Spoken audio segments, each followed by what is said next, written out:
Hey everyone, Kyle Kopy and Dave Gordon back here, and we're doing this for the first time today. We're answering and responding to viewers' comments and questions. This is going to be good fun.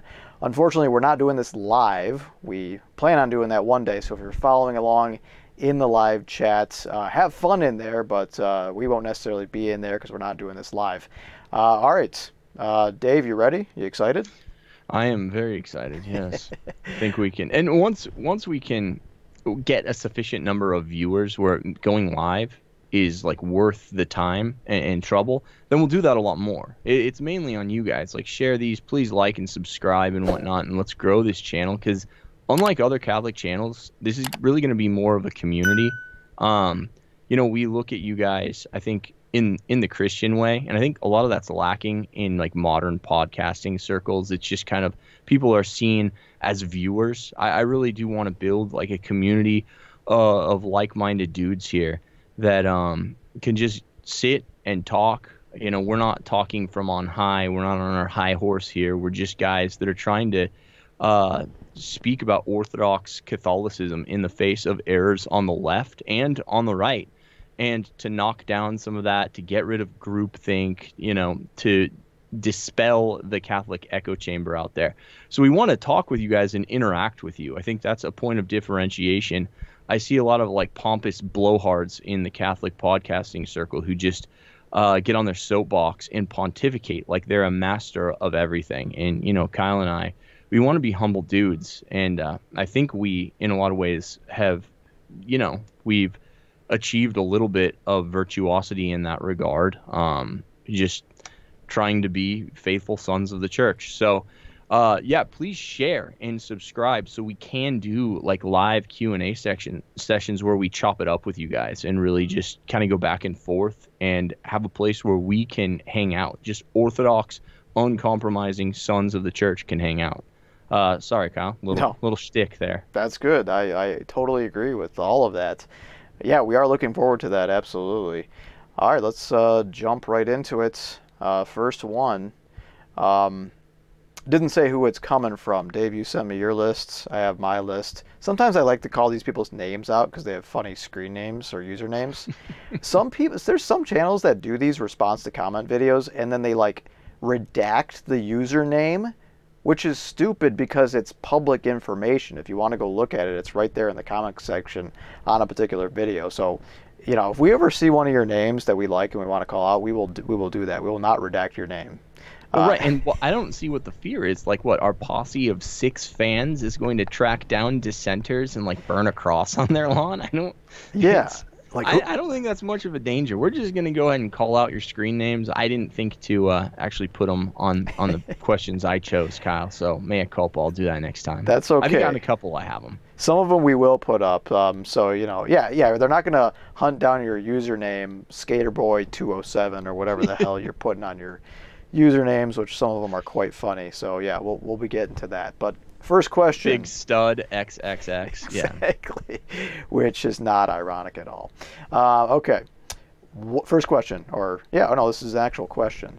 What are your thoughts on St. Joan of Arc going into battle multiple times? Was she wrong to do so? Dave, give you first crack.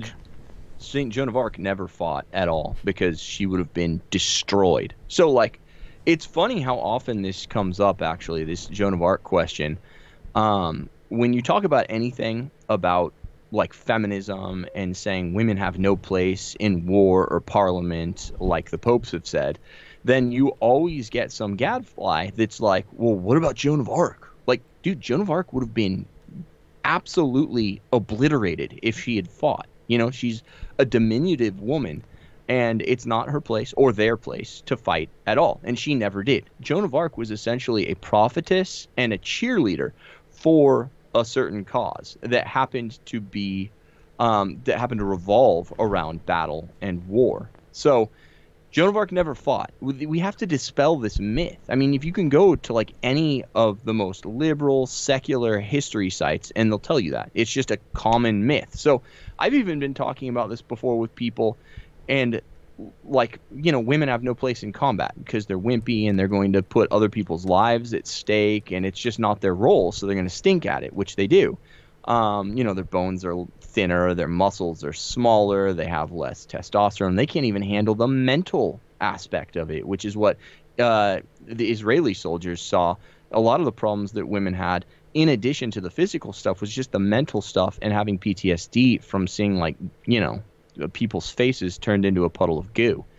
So yeah, but I've had people bring up like Amazons before and like Viking shield maidens, but like Amazons, they're fake. They don't exist. Like they don't, it's like what Dave Chappelle says, like they have to give out their number and it's like 555 in the movies because otherwise some dingbat's going to like call you up and be like, hey, is Indiana Jones there? It's like, no, he's fake. He doesn't live here. Dude, they don't do the 555 anymore. Like contemporary movies actually use like random numbers now. It's weird. Yeah, well, if I ever get a phone call being like, yes, I'm looking to speak to James Bond, I'm going to be like, okay, you are a moron. But I would feel honored, actually. Yeah, seriously. Then you flip over and you just be like, Bond, James Bond. Shaken, not stirred. Yeah, exactly. Okay, so Amazons are fake. St. Joan of Arc didn't really fight. That in all of history, in recorded combat, women were spared that. It's a universal human consent thing. Now people will talk about like these African so-called Amazons, where because a kingdom was racked by war and all the men were killed off, they essentially had to use women to fight. But that's not a deliberate choice. That's something that people recur to when you have none of the soldier class. So Joan of Arc didn't fight, so stop using her as like a counterpoint to say that women, should be in the army and women, wives should be in the paid workforce, absent exigency and necessity, because it just doesn't work. It's like a lie of history that people have glommed onto because it helps advance a narrative. But even, again, history sites, secular sites are going to tell you she just never fought because women can't fight, especially in hand-to-hand combat. I mean, they can't fight in any kind of combat. They're terrible at it all. Even if you look at Air Force like crash statistics, they're not even good fighter pilots. But well, you watch women's UFC and it sucks. Yeah, it's like them slap fighting at each other. Terrible, just absolutely terrible. But especially in hand-to-hand combat. Can you imagine her fighting like some 6'3" guy, some like 5' woman? It doesn't work out. Think it through, you guys. Okay, so that's that. There's not much more to say on it. It's false. No, it is false. And you're talking about like, it's a myth perpetrated sometimes by like secular historians or whatever. But that's not even true oftentimes, even today. You go to a normie website like history.com. History.com does the same thing we're doing, dispelling the myth. They say that though remembered as a fearless warrior and considered a heroine of the 100 Years' War between France and England, Joan never actually fought in battle or killed an opponent. Instead, she would accompany her men as a sort of inspirational mascot. I think you even used that word. Cheerleader, yeah, mascot, cheerleader, brandishing her banner in place of a weapon. So yeah, she didn't fight people. And I forget what the whole story is of like how she became, because historically, I guess she did like strategize militarily, lead men into battle that way from afar. And it's like, well, why?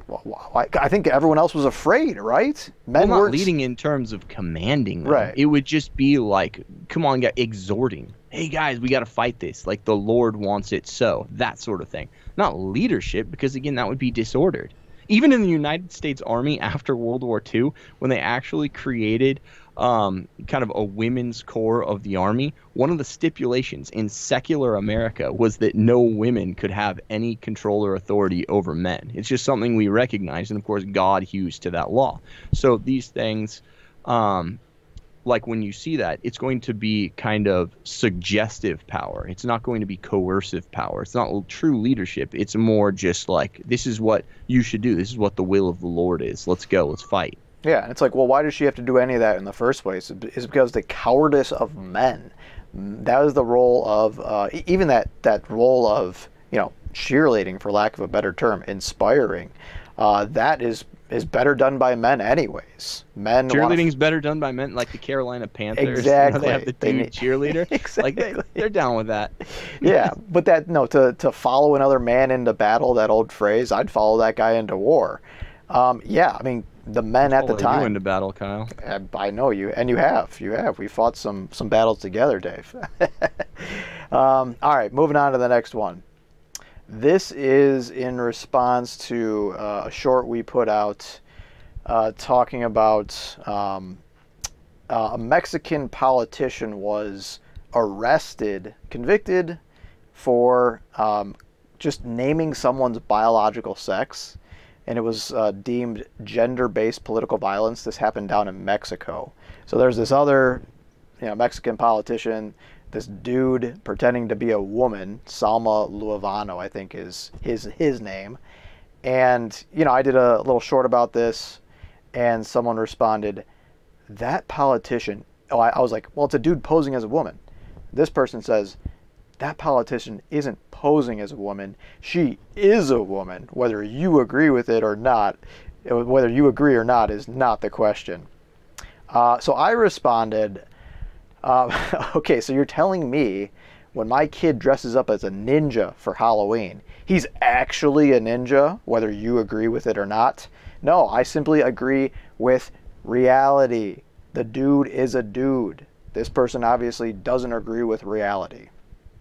Yeah, I think the proper response there is just, sir, you're retarded, next. Because honestly, certain things you can't even countenance with a straight face. Like, even the Bible exhorts at a certain point, like, just don't go back and forth with a fool because you end up looking foolish. Not that you actually do, and it's good to evangelize, but I think at a certain point where people are questioning, like, there's a man, like this thing was born with a penis and has an X and Y chromosome, and even in utero had a torrent of hormones like flood into his developing brain that would make him a man and have masculine traits. He has an Adam's apple. His bones are thicker than female bones. If you looked at his skeleton, you could tell that he was in fact a man because of his bone structure. The jaw is bigger, the teeth are bigger, the hands are bigger. So right down to the brain. The brain is going to have certain features that are bigger. It's going to be 10% larger or so because he is a man. Men's and women's brain anatomy actually differs. There are lesser points of differentiation between the hemispheres in women's brains, which makes them better at multitasking. At the same time, men have a little bit of bigger brain in certain areas that correspond to logic and spatial reasoning. Those are better developed in men, which is why we're better at math and science and chess and all that stuff. So, just because this goon thinks, he's a woman, he's not actually a woman. And whether or not you want to pretend that him playing dress up actually makes him a woman, yeah, it doesn't. And this. Everybody knows this. There's never been confusion about who was what going back to the dawn of the human race, except for after 10 years ago. Then it became really confusing, and all the lobotomized retards started piling on and being like, ooh, it is a really tough question. No, it's not. You're the only one who thinks so.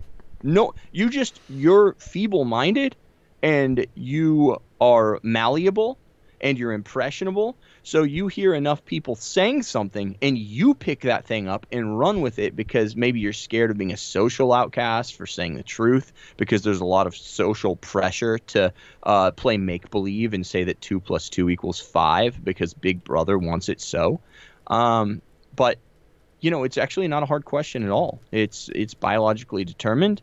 And, I can tell what somebody is by studying their skeleton, their brain, their chromosomes, their genitalia. Just mutilating your genitalia obviously doesn't make you that. It's kind of boring because it's so obvious. I'm sorry that you're so impressionable and mentally feeble that you can actually believe that lie. I mean, I guess if I told you Wolverines make good house pets, you'd run with that too. Yeah, don't do that. They're not docile as ferrets. Okay, the next one comes from a response to another one of the shorts we make. And you know, just to put a plug in there, people, go watch our shorts. I think they're pretty good. First of all, because I edit the shorts. I have a video editing background on top of the theological stuff, so I have fun making the shorts, people. Go watch them. They're good. But this person says, before we get to that particular response, this person says about our shorts, this knucklehead says, bruh, nobody watched your shorts. You're pathetic. Why are you pathetic? So please, people, proofread your things if you have that capability to do that, and make corrections to the grammar of your responses here. I think a lot of people just don't know, Kyle. That's the thing. You're thinking that they're just like typing something out really fast, They don't but know. like they understand the difference between your and you are. And I say American public schools just suck, and this is what we're getting. I really think most people have no idea. And with the apostrophe just throws people off. You know, there's always like an apostrophe S when they're just trying to make something plural nowadays. And it's like, you know, an apostrophe is for possession or a missing letter, right? It's not actually indicative of just plural or singular. Yeah, they don't know. I don't even think they know what an apostrophe is. They probably just call it an upslash or something like that. But I disagree with this person. People do love our shorts. They watch our shorts, and you know, tens of thousands of views would support my theory there. Okay, so this is the next comment is in response to one of the recent shorts we posted about Jesse Romero. Back a couple years ago, you had him on the show talking about how his brother actually defended a Saint Junipero Serra statue back in the day when the BLM riots were going on and people were pulling that stuff down. Very interesting story he has to tell. So if you want to hear that story, go watch. It's like a 3-part short. I think, you know, there's some Mariology that needs to be done here. I forget what. Yeah, I guess because they're praying the Rosary, and I think Jesse Romero said Holy Mary, Mother of God, and this triggered like a huge thread on the comments because someone said, well, God doesn't have a mother. Dave, what do you think about that? Just horrible Christology, man. I mean, I know you're going to weigh in here too, but like, it's so bad. Protestants, most of them, except the first 4 ecumenical councils where all this stuff is being spelled out. And of course, the early Christological councils did in fact, you know, stipulate that Mary is Theotokos, because all of the Marian theology all goes back to Christology. The reason it's important to say that Mary is Theotokos or God-bearer is actually, it's less in reference to Mary. It's, you know, the majority of that is in reference to Christ, because they're trying to dispel the idea that Christ is like 2 people, you know, or that, you know, there wasn't some unity between the divine and the human in the person of Christ. So they're dispelling early Christological heresies at these early ecumenical councils. You know, people saying that Christ is not God, he's just a man, and he was kind of deeply inspired by God to do what he did. Of course, that's a heresy. Or that he's pure God, and that like any of the divinity in him would have like essentially dissolved his humanity like a drop of water in an endless ocean. So the early Christological councils are actually, when they're talking about Mary as Theotokos, what we're really seeing is them talking about Christ and the hypostatic union. Christ, of course, is one divine person with a human nature and a divine nature. So Christ is one person. He's one divine person. And Mary was the mother of Christ, who is God, who is one divine person with a human nature and a divine nature. So calling Mary the mother of God is proper because Christ is God. So essentially, if you say that Mary is just like the mother of Jesus, but not the mother of God, what you're actually saying is that Mary is that Jesus is not God. Yeah. Jesus is God. He truly is God. So when Mary gives birth to Jesus, she gives birth to God. Now, did the Father exist from all eternity? Yes. Did the Trinity exist from all eternity? You know, the Father, the Word, and the Holy Spirit? Of course. But the Word who is God, was made incarnate through Mary. So he took his flesh through Mary, and therefore Mary is the mother of God. It's that simple. Let's not overcomplicate this. If you deny that Mary is the mother of God, you're actually creating a Christological heresy, because you're denying that Christ is a divine person, and you don't want to do that. That's pretty bad. That's going to put you in some rotten company. What say you, Kyle? Yeah, and that got settled a long time ago. This is an issue got settled a long time ago in early church history. I think you pointed that out in your written response to this comment. And I would just emphasize the fact, as you mentioned, this any issue in Mariology, it always goes back to an issue with Christ and his identity. And I always make this analogy, or this, I guess it's more of an explanation about how this works. Protestants always freak out when they hear Mother of God, because they think that we're saying that Mary has some power over God, like she had something to do with the creation of God or something like that, where she is placed above God. That's always their critique of any of our Marian devotion, is that we're somehow elevating her to a status that a creature shouldn't have. And that is not going on at all in our devotion to Mary.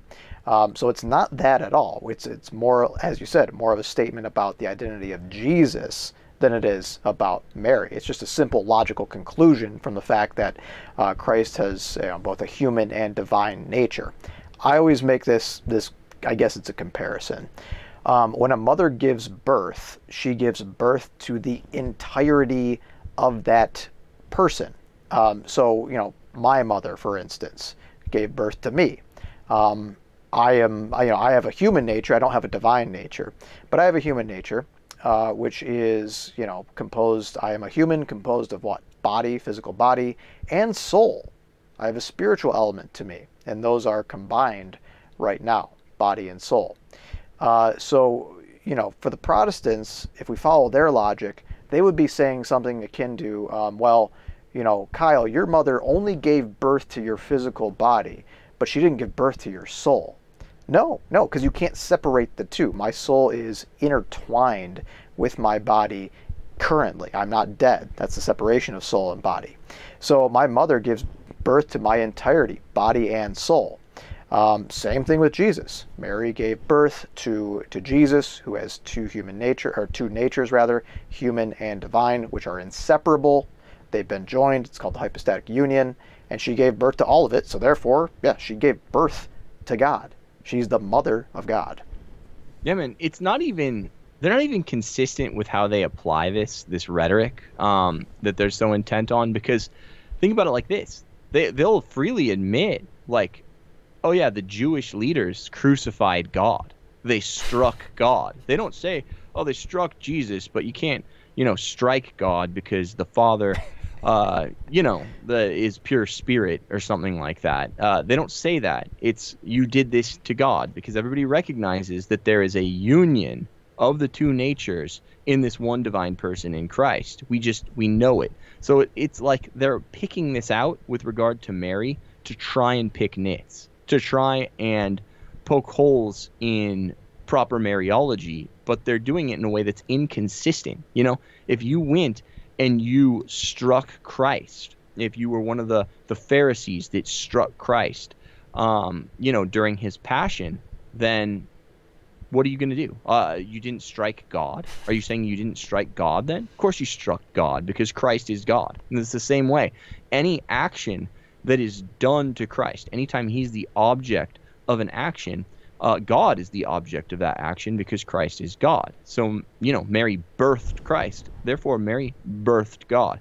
Mary mothered Christ, therefore she mothered God. Yeah, and there were the same or similar heretics in the early church who were saying things like that about Jesus' passion. They're like, well, he was God, so he didn't really experience the pain and all that.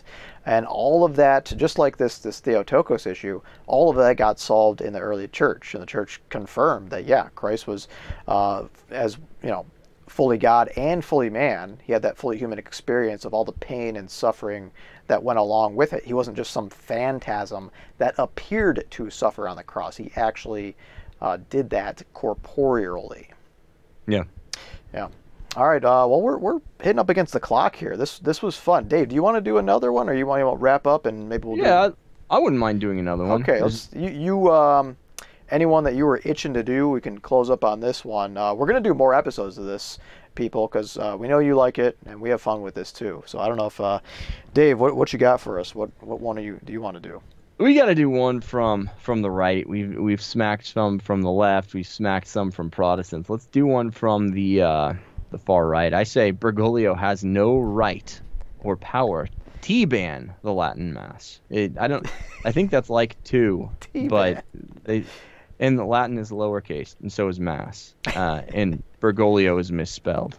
But we'll look past all of that. They were typing on their phone. By the way, his name's not Bergoglio. It's like calling Peter Simon. His name is Pope Francis because he's taken on a new role in the church from when he was just, Cardinal Bergoglio. He's no longer just Cardinal Bergoglio. He is the Vicar of Christ, and he's taken on a new name, a new title. He's the Pope, and he's Pope Francis. So stop with the dog whistles to Sedeism. We're not sedevacantists. That's also an evil. That's also a schismatic mindset. It's also a heresy, to be honest, in the final analysis. Yeah, have respect for the titles of your leaders, people. I mean, you in school couldn't call Mrs. Smith Sherry. You had to call her Mrs. Smith, right? Like if you do that in school, why don't you do it with your Pope? Yeah, seriously, like times 10. Exactly. So Bergoglio has no right or power to ban the Latin Mass. First of all, I honestly think that a large segment of the population believes that Jesus Christ instituted the Latin Mass. I actually think people believe that. I'm positive people believe that. But I think the number of people who believe that is a lot more than actually understand that, even the proto-Latin Mass, where it would be somewhat recognizable at the Council of Trent, didn't come around until around the 8th century. In fact, the first liturgies, the apostolic liturgies, were Greek. There's no such thing as the Latin Mass until, or even as a liturgical rite in Latin, till about the 3rd or 4th century. So the first 3 centuries of liturgy were Greek. Then there were some developments, and we're not saying we're going back to fundamentalist basics where that the Catholic Mass needs to look like the Mass of Acts or something like that. But then there was a very organic development as the church worked out her own liturgical theology and became more fully aware of the rites and doxologies that were proper for worshiping God justly in the present time. And of course, that didn't stop at the Council of Trent. That didn't stop at Vatican II. The church has this power to alter her liturgy to conform it to the needs of the people of the day, while keeping the necessities, the non-negotiables, the things that are essential for the Mass to take place. The church has this within her power. So Bergoglio, Pope Francis, does in fact have the right to change the Latin Mass, to ban the Latin Mass if he wants. And this is clear from just tons of the magisterium and tons of magisterial statements. And I'll go through a few here. But let's say Pope Pius IX, non sine gravissimo, quote, "Those who glory in the title of Catholic must not only be united to the Pope in matters of faith and dogmatic truth, but also be submissive to him in matters of liturgy and discipline." Pope Pius X, Pascendi Dominici Gregis, called the church, quote, "legislator in the province of sacred liturgy or discipline." In Mediator Dei, Pius XII said that the organization, regulation, and details of the liturgy, quote, "cannot be cannot but be subject to church authority, since, quote, it is the priest chiefly who performs the sacred liturgy in the name of the church. And then he goes on to say, from time immemorial, the ecclesiastical hierarchy has exercised this right in matters liturgical. It has organized and regulated divine worship, enriching it constantly with new splendor and beauty to the glory of God and the spiritual profit of Christians. What is more, it has not been slow keeping the substance of the Mass and sacraments carefully intact, to modify what it deemed not altogether fitting, and to add what appeared more likely to increase the honor paid to Jesus Christ and the august Trinity, and to instruct and stimulate the Christian people to greater advantage. And that's section 49. He also explained that changes can and should be made to liturgy to suit the exigencies of the times, saying, quote, as circumstances and the needs of Christians warrant, public worship is organized, developed, and enriched by new rites, ceremonies, and regulations, always with the single end in view that we may use these external signs to keep us alert, learn from them what distance we have come along the road, and by them be heartened to go on further with more eager step, for the effect will be more precious the warmer the affection which precedes it. And he continued. He articulated key principles in the legitimate development of Catholic liturgy, saying, quote, the Church is without question a living organism, and as an organism, in respect of the sacred liturgy also, she grows, matures, develops, adapts, and accommodates herself to temporal needs and circumstances, provided only that the integrity of her doctrine be safeguarded. And that is section 59. And finally, Pius XII clarified who in the Church wields the power to amend the liturgy, saying, quote, it follows from this that the sovereign pontiff alone enjoys the right to recognize and establish any practice touching the worship of God, to introduce and approve new rites, as also to modify those he judges to require modification. That's section 58. So yeah, this actually is very important. We see that the Pope is the one who has the authority to modify existing liturgies and rites and doxologies according to his Petrine ministry. So we know that the Sacred Congregation of Rites in Inter Ecumenici, preceding the Vatican Council, or I think actually antedating the Vatican Council, the Second Vatican Council, said, quote, the Constitution on the Liturgy has as its objective not simply to change the liturgical forms and texts, but rather to bring to life the kind of formation of the faithful and ministry of pastors that will have their summit and source in the liturgy. In Sacrosanctum section 48, Sacrosanctum Concilium, the Vatican II document on the liturgy, we were told that the faithful need to be liberated from unduly passive roles as, quote, strangers and silent spectators in the mystery of faith, end quote, and then immersed in the sacred action, quote, consciously and, quote, piously. So this has papal imprimatur. The changes to the liturgy have papal imprimatur, and therefore they are binding. So you're wrong. The Pope does have the power to change the liturgy, and he has. You're just flat wrong. So you are in dissent. You're in mortal sin.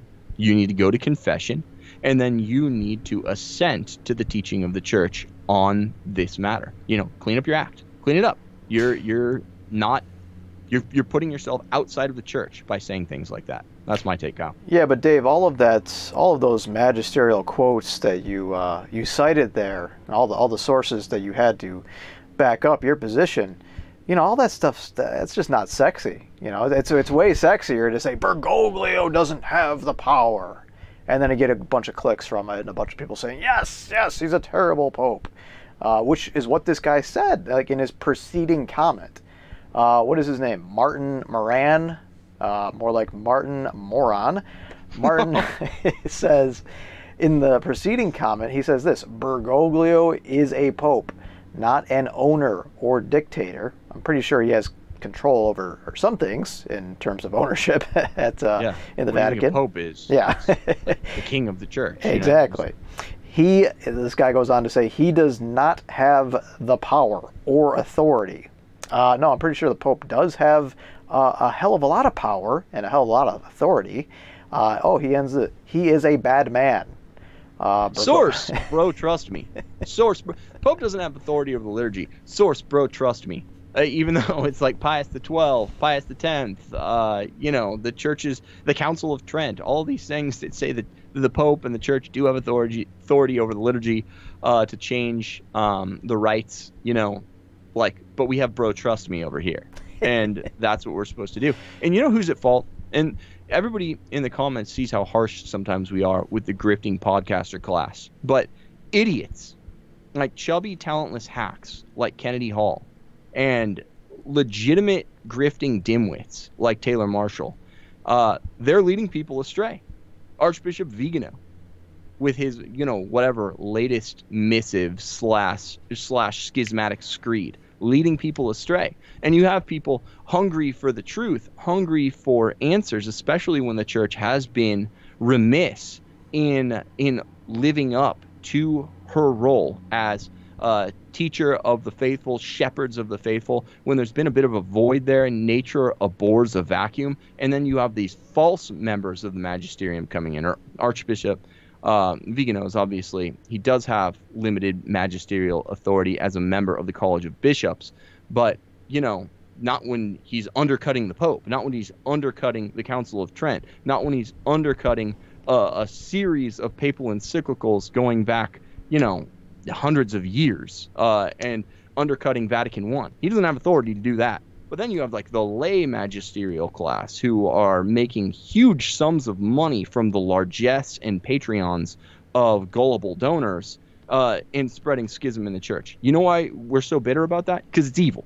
And it's creating discord and division in something that is supposed to be Catholic and one and have unity, the church. So no patience for that. And we're going to call it out in the harshest of terms because that needs to be done. You can't have idiots like Taylor Marshall and Kennedy Hall and guys like Vigano running their mouths and spreading error. And they're not doing it. They're not being checked. They're not holding themselves within bounds. They're saying it with impunity, and they're saying it vehemently. Well, they need to be vehemently checked because they're in error. I'm not running around trying to pick fights. Yeah. I'm seeing what's out there that's forming public opinion, and we're responding to it as a countermeasure to protect church orthodoxy. And here's the other thing. There's not many forces fighting back against these guys. It's unpopular. And people will say to you when you do fight back against these guys on Catholic social media, well, why do you care? Catholic social media is not reflective of actual Catholicism as it is in the pews. So it doesn't matter. Let nutty Catholic social media have its weird, nutty outlier views and just let them walk away to error. And it's really uncharitable, but it's wrong for a different reason. Aside from the fact that it's uncharitable and that Christ goes after the lost sheep to try and bring them back to the fold. And that's what, our model is for evangelism, for being an evangelist. You go after the lost sheep. But beyond that, who takes their faith seriously? People who are on Catholic YouTube and on Catholic Twitter and on Catholic social media. They're the ones that aren't using contraception. They're the ones trying to live by the precepts of the church. Most people are just rank and file church-going Catholics, aren't living Catholic, the precepts of the church. They're not frequenting the sacraments, especially confession. They're not living Catholic sexual morality or Catholic morality in general. So it actually matters because that we go after the people who are on Catholic social media because they're the ones who are probably really of the best will. They're of good will. They're trying to live the precepts of the church, and they're just walking away to fables that are being pitched to them by Catholic con men. So it's really important that you have a ballast or a counterweight in Catholic social media who's calling out the errors, not just on the left, because the left is obviously erroneous and it's not really preaching a gospel that is catching on with the Catholic faithful because it's so clearly disordered. But now there is a serious danger in people who are claiming to be the upholders of tradition and orthodoxy, when what they're really doing is, being in dissent to the church, basically her teachings on the liturgy and on the magisterium that have taken place post-Vatican I. So people are claiming the mantle of orthodoxy who are really just, obsessed with not the capital T tradition of the church, because there's nothing traditional about dissent, but the lowercase t, changeable, mutable traditions of the church. And they're carrying a lot of people of goodwill with them into schism in defense of things that are supposedly Catholic. But of course, the Catholic Church is guided by the Pope and the magisterium, and it's being developed by the Pope and the magisterium. And anytime you cleave from them to remain fixed at some point in time, and you reject the living magisterium, which the church is the sole arbiter and interpreter of, when you reject the living tradition and you opt to remain fixed and intransigent in a certain point of time, let's say it's 1955 or something like that, then even if you're doing that in the name of Catholicism, you're leading people astray. You're leading people into damnation and dissent. So we need to push back. It's not us being negative or rude. Why do I have contempt for guys like Kennedy Hall and Taylor Marshall? Because they're leading people to hell. That's why. Yeah. End of the day. It's not because Taylor Marshall has a big house off of the largesse and donations of his gullible fans. I'd like to have a big house one day. There's nothing wrong with that. What's wrong with it is that he's a con man peddling snake oil to gullible old women. And he's enriching himself at the expense of other people. That's what's wrong with it. He's leading the other people into hell so that cynically he can get loaded and keep bloviating his nonsense. People in the com box always question and leave comments about our motivations for making these videos that critique our fellow Catholics. Our motivations, as you're saying, Dave, are righteous anger, are the salvation of souls, are the propagation of truth and calling out error when we see it. That's why we're doing this. We're not doing it, as people say, because we're bitter and resentful and envious of these other guys. No, we don't care. The fact is, we don't necessarily care about their monetary status or whatever. As you said, we care because they're snake oil salesmen. They're doing it off illegitimate means to get these legitimately good things that they have, which is fine for anyone to have. But the means to get there is the problem. Yeah, man. And honestly, we've given up a lot of that stuff, We've given up just a pure pursuit of profits in order to be faithful sons of the church and engage in professional Catholicism. You have an advanced degree. I am a licensed attorney, contra what people in the comments section seem to think. I actually could pass the bar, and I got actually one of the highest scores in my law school class on the bar exam on the first try. I did clerk for a judge. I was a prosecutor. I did work for a private firm. I have done things in the law. I'm here sheerly out of my own volition. And obviously, you have advanced degrees. You could rise through the ranks of Catholic education. You could be sitting there as a principal right now. But instead, we're giving up, the pursuit of pure profit in order to be Catholic spokesmen, to be kind of fighting for orthodoxy against both the far left and the errant right. Because it's not a right versus left thing, as Pope Benedict says when he was Ratzinger, in the Ratzinger report. There are dangers to the church from both the far left and far right. You just want to be orthodox. I am an Orthodox Catholic. You are an Orthodox Catholic. Full stop. So, don't accuse us of that, just being jealous. We both voluntarily entered into this life knowing that it would be a cross, and that despite that, we want to do good for the church. Yeah. The other thing is, this is the last thing that has to be said.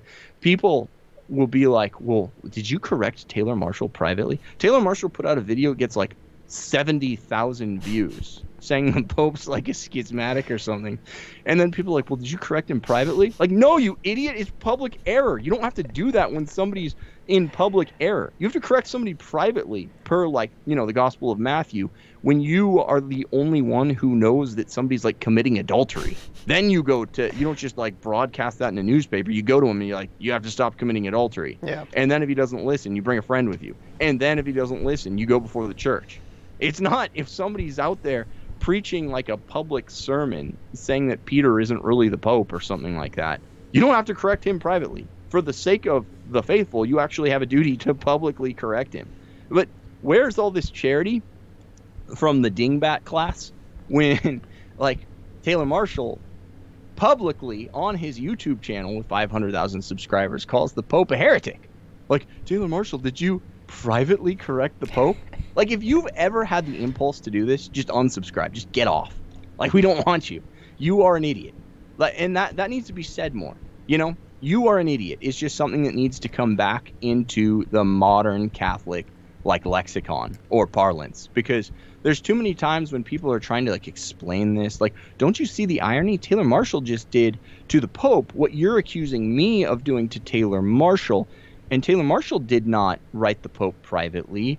He just went out and made a video about him, criticizing him, which, like, Donum Veritatis actually says you're not supposed to do. And then I'm just calling out the public error that was made. And then you're saying, did I go to Taylor Marshall privately? Like, you don't understand why I'm not even going to respond to how stupid that is? Yeah, but Dave, Taylor Marshall personally handed Pope Francis a copy of his book, okay?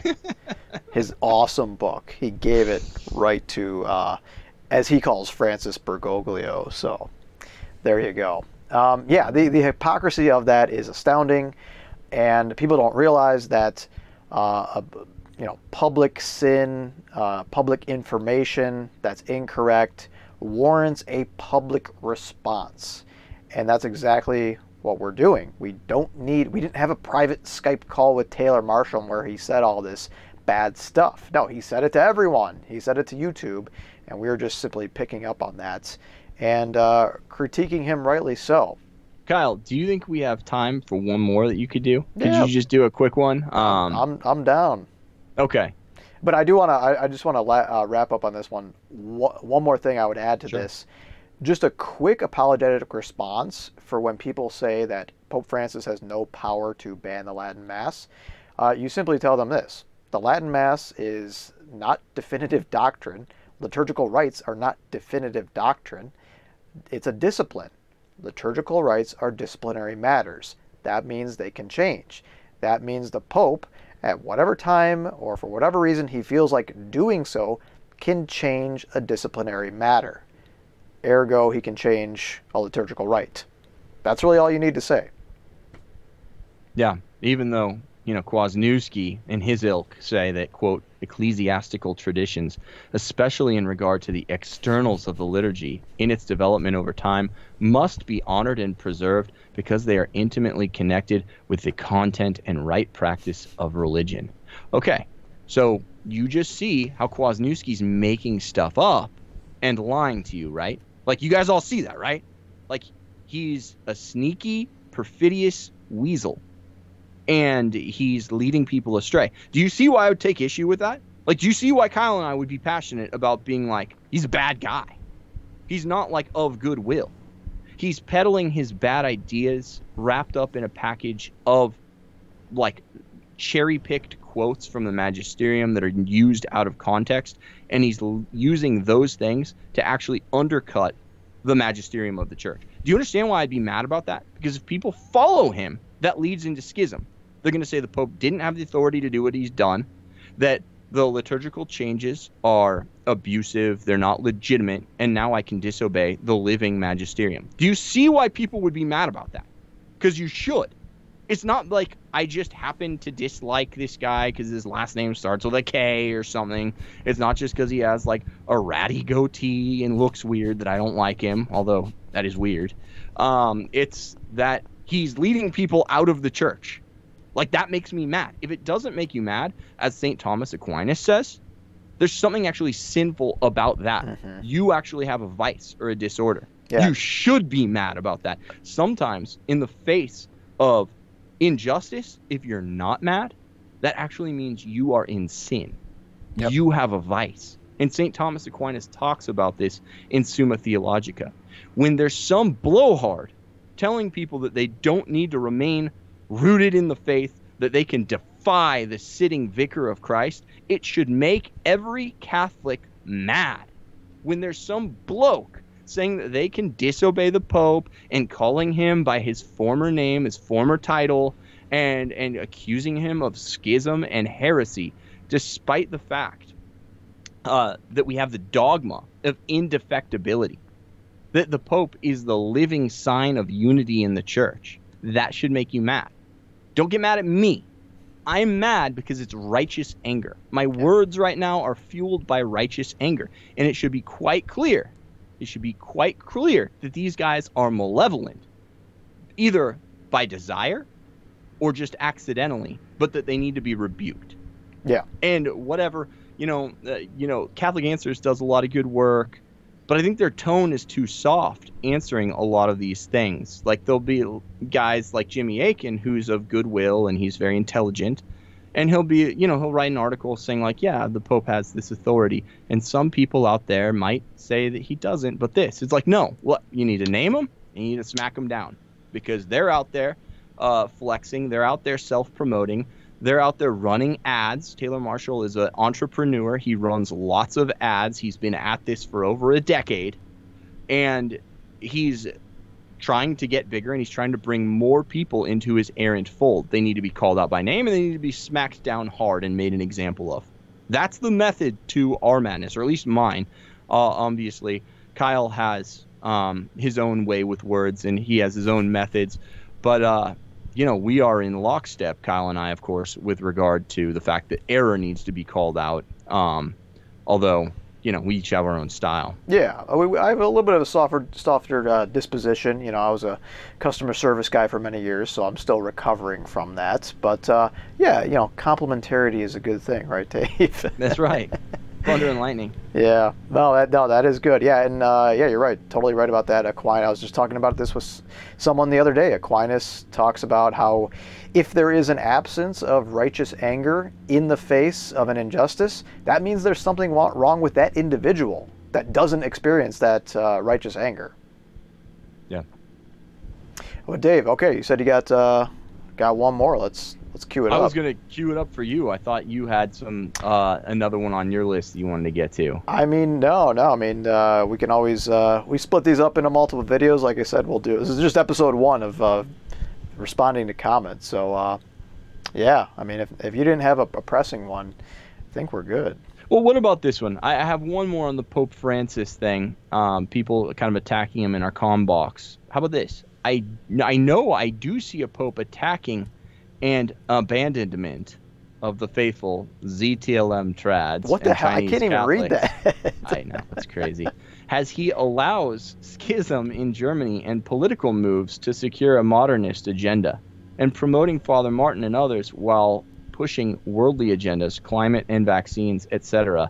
I don't see God's hand at work. I am trying to see the good. Okay, this, seems to be a more filial criticism of Pope Francis, and it seems like somebody in good faith who's seen things that have perturbed them, and I'm savvy to that. Like, I get it. I think Pope Francis, I think it was imprudent for him to push the vaccines on people.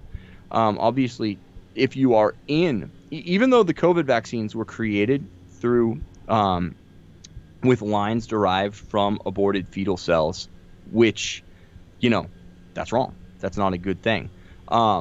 If you are in a class, and the CDF has talked about this, the CDF has responded to this, not vis-a-vis COVID, but actually preceding COVID, on probably better and more licit and more necessary vaccines, but that were still derived from aborted fetal cell lines.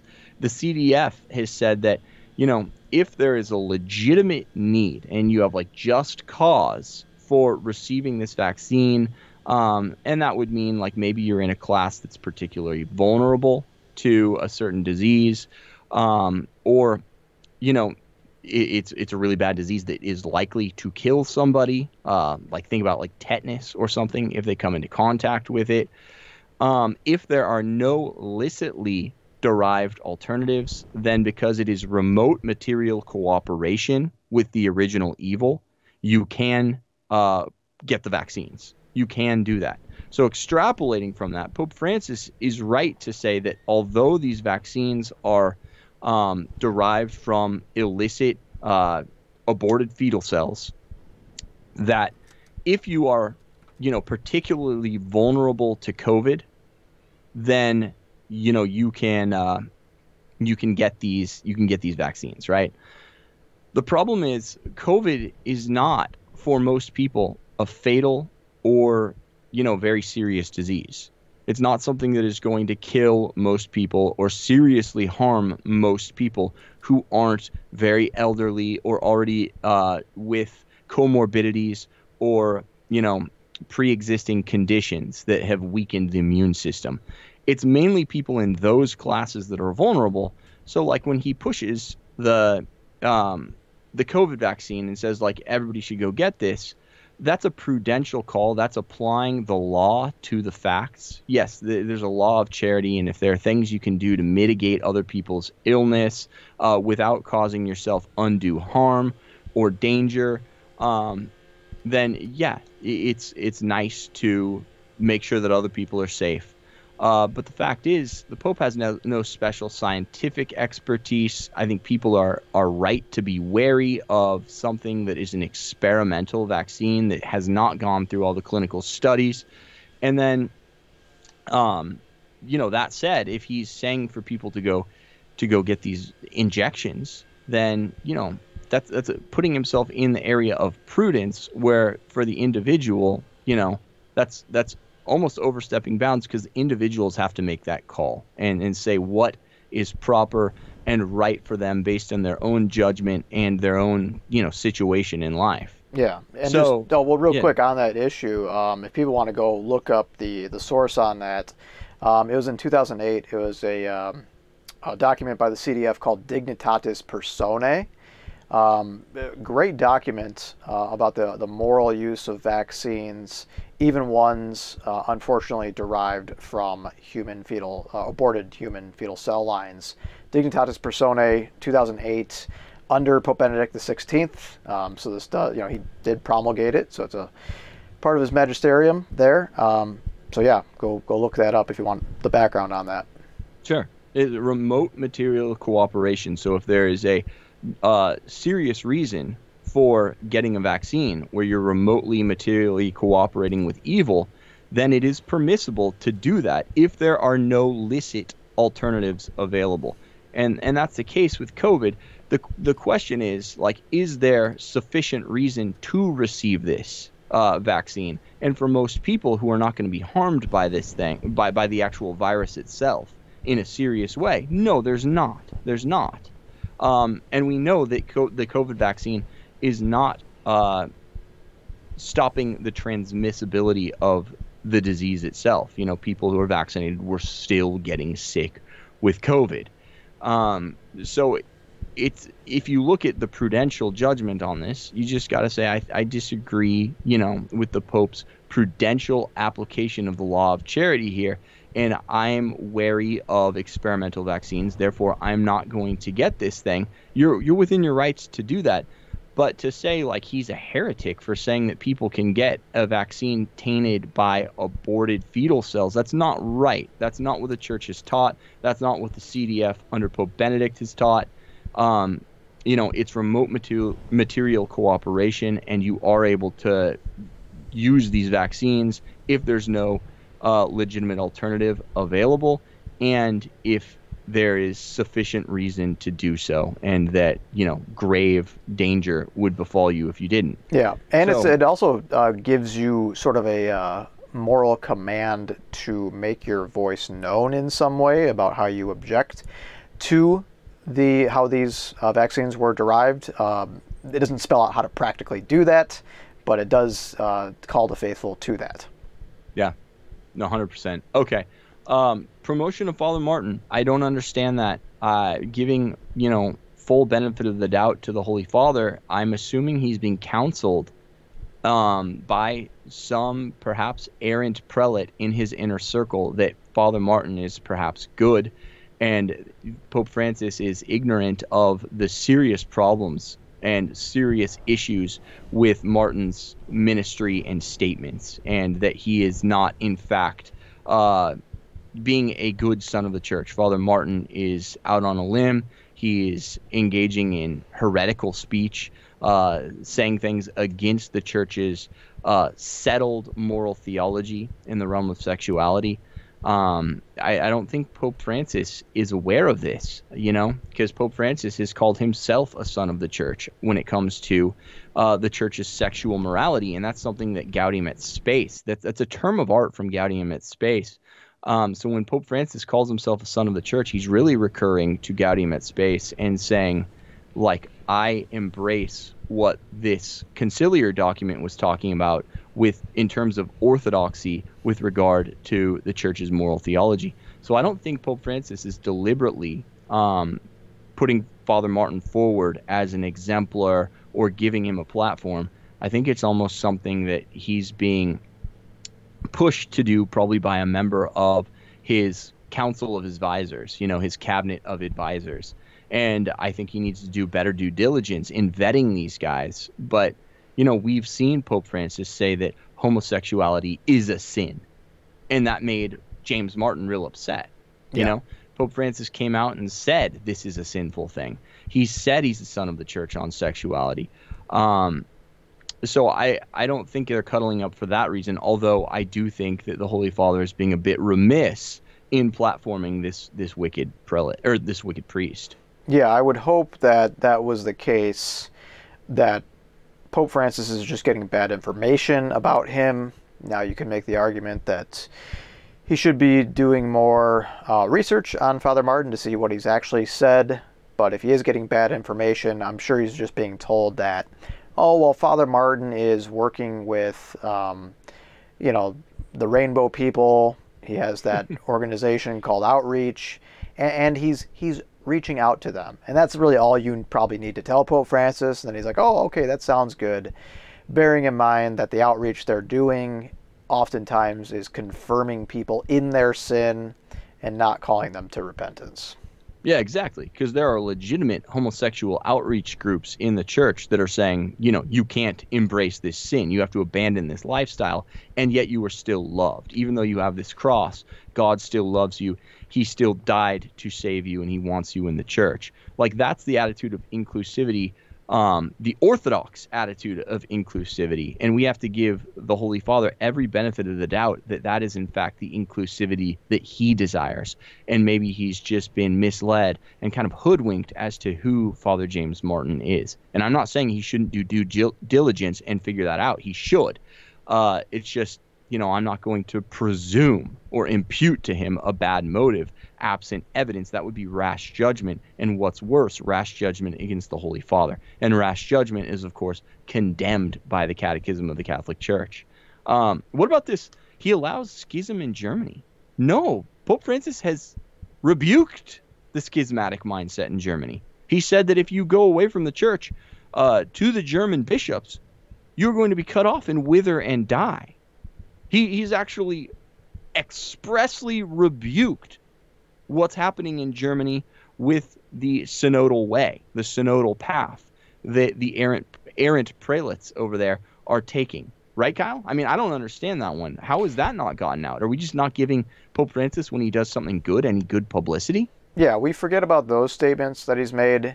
And I think what people are falling back on is that that you live in a microwave culture. You want everything right here, right now. So they want an immediate declaration of excommunication, as to where we all see what's going on in Germany, and we all question the Pope as to say, oh, why isn't he doing something more harsh, more quickly?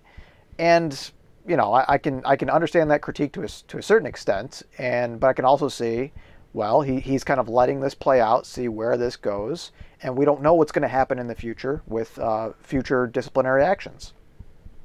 Sure. Yeah. What about the Chinese church? What's going on with that? You have any thoughts on that? So yeah, he's saying so this commenter is saying or claiming that the Pope has abandoned Chinese Catholics. I mean, yeah, there's legitimate critique here. I mean, all these things that this commenter is bringing up, to a certain extent, are grounds for a legitimate critique against Pope Francis, a filial critique, which he said he's welcomed, by the way. Yeah. Remember, it's not that just Pope Francis goes after everyone who criticizes him. Cardinal Pell criticized Pope Francis, and yet Pope Francis was a stalwart defender of Cardinal Pell. So it's not just everybody who criticizes him. And Pope Francis has said he wants and invites the criticism. That also doesn't get reported. That also hasn't made the narrative. Sorry, Kyle, go on. No worries. And no, that's absolutely correct. And I also do commend this commenter for ending with the line, "I'm trying to see the good." Because honestly, that's the benefit of the doubt aspect that you owe to everyone. The Pope more so than anyone. You do owe him the benefit of the doubt, even when you see seemingly wonky stuff that he says. Yeah, be ready to critique, but be also ready to read it in a good light and get all the evidence before you go on your YouTube channel or whatever. But the issue of the Chinese Catholics, it's a very troubling one for me, honestly, because we have the Vatican-China Accord, right? And it's secret. We don't know a lot about it. We still don't know a lot about it. It's been like over 3 years, at least 3 years since that thing's been. It's been renewed a couple times too. So it's been at least 3 years. We don't know much about it. We know that the Chinese Communist Party is unilaterally appointing prelates without the approval of the Holy See. And it seems for some of those bishops, the Holy See has kind of caved in and said, "Oh, I guess we'll accept them." Like that, is that part of the deal? I don't know. Yeah, we don't know. That's the problem. Heavy is the head that wears the crown. And the fact is that as an executive, and this isn't to excuse any imprudence, any malice, any wrongdoing, anything like that. But the fact is that as an executive, you're trying to secure the best outcome for the church. Now, you can do no evil so that good can come from it. So you can't do anything evil to achieve a good outcome. But sometimes executives, policymakers have to weigh the lesser of two evils. And we even see this, Pope John Paul II has talked about in the realm of abortion legislation.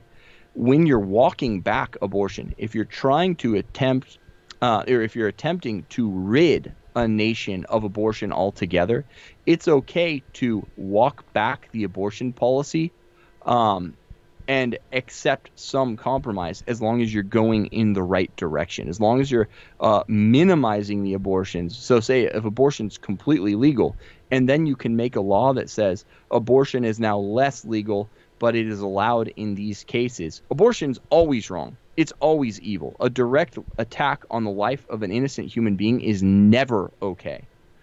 But if you say we're going to go from it's acceptable in all circumstances to, well, we have to have this gay exception in where there's like danger to, the mental health of the mother, or if it's a rape or incest, then we have to have this exception. You can actually leave that exception in there, even though there really shouldn't be that exception at all, on your way to achieving the complete prescription barring of abortion nationwide. So you can take intermediate steps and choose the lesser of two evils, as long as you're not willing or directly causing the evil. You're not willing it as an ends or as a means. So the fact is that sometimes as an executive, you're forced with two bad decisions. You come to a fork in the road, and if you take either path, there's going to be some bad in that path. You have to choose the path that is least bad. And sometimes that can look from afar to outside observers as if you're choosing the evil for itself, the evil that is part and parcel of a certain path, even though you have goodwill and you're just choosing the path that has the least evil. And that is something that could be taking place with regard to the China policy, because it's really difficult to deal with a Chinese Maoist government that is intent on doing harm to the church. It's really difficult sometimes to gauge what is going to be to the benefit of the most of the faithful in China, in this country where you have religious oppression and repression. So again, sometimes these prudential judgments, maybe Pope Francis is even getting stuff wrong, but to say he's a modernist who wants to cooperate with the Chinese Communist Party, that's a bridge too far. You're now imputing to him a motive as opposed to merely criticizing, the path he's chosen. And sometimes it's okay to criticize the path somebody chooses, except you also have to have some humility as an outside observer and understand that you're not privy to all the facts. So a lot of times in court cases that are reported in the popular media, you'll see a judge who is condemned for maybe his sentencing of a certain criminal. When you're not reading the actual files on these criminals, you're not reading, like at the sentencing hearing, the files that the court is presented about this person's, mental state, backstory. You didn't see all the evidence presented at trial about all the mitigating circumstances there were for something. So people can criticize a judge from afar and being like, he's a liberal and he's soft on criminals, when the judge actually did the exact right thing. And I've seen this happen actually as a law clerk. The judge I clerked for, there was a national news story about him. And, they were saying he was soft on criminals. And he was actually just going by like the straight policy in the state I was working in, with regard to applying the law to the particular facts of the case. And this judge, who was no liberal, was getting lampooned in like the Fox News comments section as if he were like a liberal guy who was just trying to let people off the hook. And it's totally unfair. So I've actually seen this play out. It's really hard to know what an executive, what's motivating his decision unless he comes out and makes that public. And sometimes, especially with so many people's lives riding on the line, as many Catholics as there are in the most populous country on earth, China, it's not going to all be made public for good governance reasons, for reasons of, Pope Francis has the best interest of people at heart. So although I think it's fair to say, you should not generally be engaging with the Chinese Communist Party on these episcopal appointments, that's fair to say. That's a fair point of view. But try also to give him the benefit of the doubt, because there might be a lot going on behind the scenes that you simply don't know of and can't know of, because he's not free to make that information public. Yeah, I would assume his disposition is, trying to unify the church, because you've had just so many decades. Previous popes have dealt with this. So many decades of having this sort of, two-church system in China. The state-sponsored church, People's Liberation Church, whatever they call it, and then the so-called underground church, and that's where the supposedly the real faithful Catholics are. Maybe there are some in the state-sponsored church that just don't know any better. I would assume that that's the case for some of them. But then the real Catholics, they're underground, and they have their underground masses that are not approved by the CCP. And I mean, it's a tough situation. No one wants this. This is really bad. But how do you solve it? That's the issue. So I do give him the benefit of the doubt, or at least trying here. It's just a bad situation all around in China. Yeah. I do, the commenter does say, I don't see God's hand at work. I could see how they would say this, but, being the loyal son of the church that I am, I know God's hand is at work in all of these bad situations. If you really just look at them and you dig deep enough, as we showed with the vaccine issue, it's not as bad as people think it is. Even with the China issue, the TLM stuff, everything they bring up here, it's not as bad as you think it is. They're relying on a lot of people who are just slandering the Pope, getting misinformation. And I mean, think of how bad it could be if the Pope didn't enjoy his charism. And I'm not just talking about like his ex cathedra infallibility, ability to state things in that sense. No, there's a certain papal certain aspect of the papal charism in which God guides him in many other things that he does as well, and I think I see God's hand in that, even with someone like Pope Francis, who there's a lot of legitimate critiques we could offer about him. I still see God guiding the church in this time of crisis. Yeah. I mean, that's all I've got. I think that signs it up. That sums it up well, I should say. Yeah. Well, this has been it's been a fun one. We got to do this more often, Dave. What Absolutely. Yeah.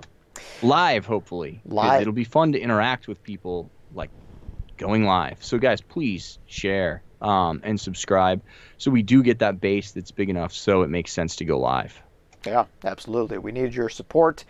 Again, we have the link to Patreon below. Please click on that. We are getting some new supporters, so we thank you very much. We will, in the coming days, weeks, and months, have special things for our patrons, as they're called.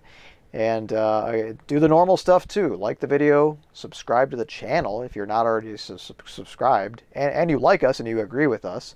But even if you don't, give us a subscribe anyways. How about it? All right, everyone. God bless you. See you next time.